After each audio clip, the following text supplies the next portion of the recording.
The Indian population here in the United States, we're actually the only population that is born with a legal right to health care. And what's unique about the tribes is that they exchanged land and natural resources for certain social services, including housing, education, and health care.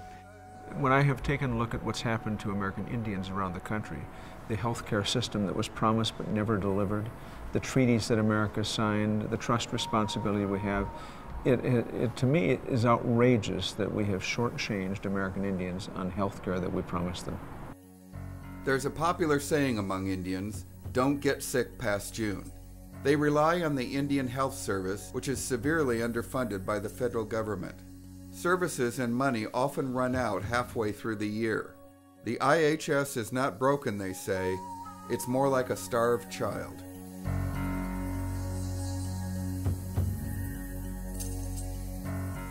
Shawn Rain Littlelight was 5 years old and lived the last 3 months of her life in unbelievably unmedicated pain because she was misdiagnosed and didn't have the health care we would expect of ourselves and our family and our friends.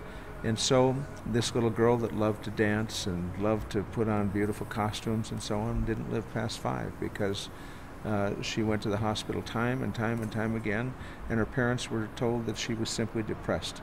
The fact is, she had terminal cancer. If we look at the way my ancestors used to view the importance of community and the importance of the health of a community, I think that what we've seen in this country is lack of a community approach to our issues.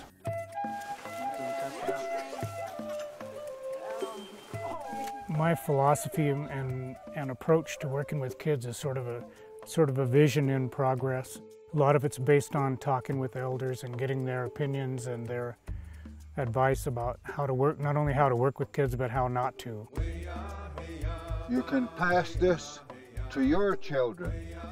Hopefully, there will be the best pride through that spirit, the best kindness and consideration to all people.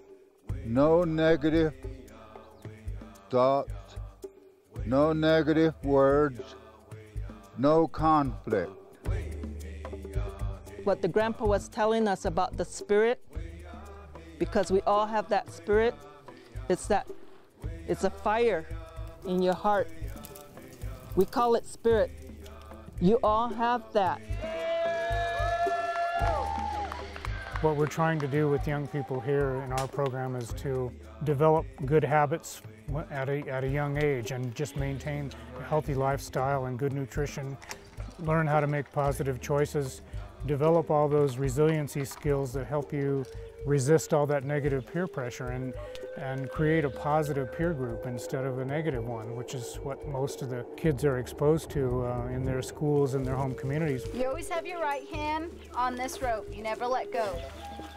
It's getting bigger, and I want to be a part of it later. I mean, it's not going to leave. I'm going to want to come back and, like, if I can, make donations or find new staff and direct people towards NOLP. Don't forget to breathe.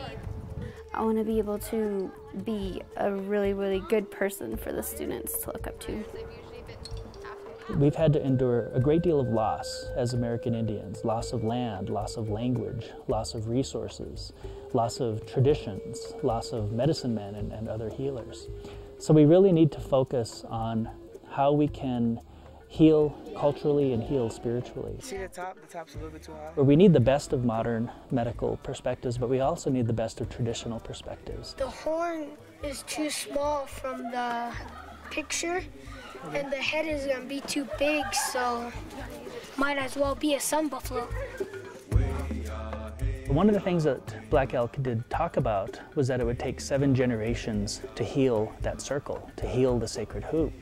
And right now we are in the 7th generation. We want to get these kids pointed in a positive direction, and it's much more cost effective to do it right the first time than to go back and go through treatment or some sort of intervention or incarceration. We just feel like do a good job in the first place and work with these kids and help them develop those skills, and the rest sort of takes care of itself.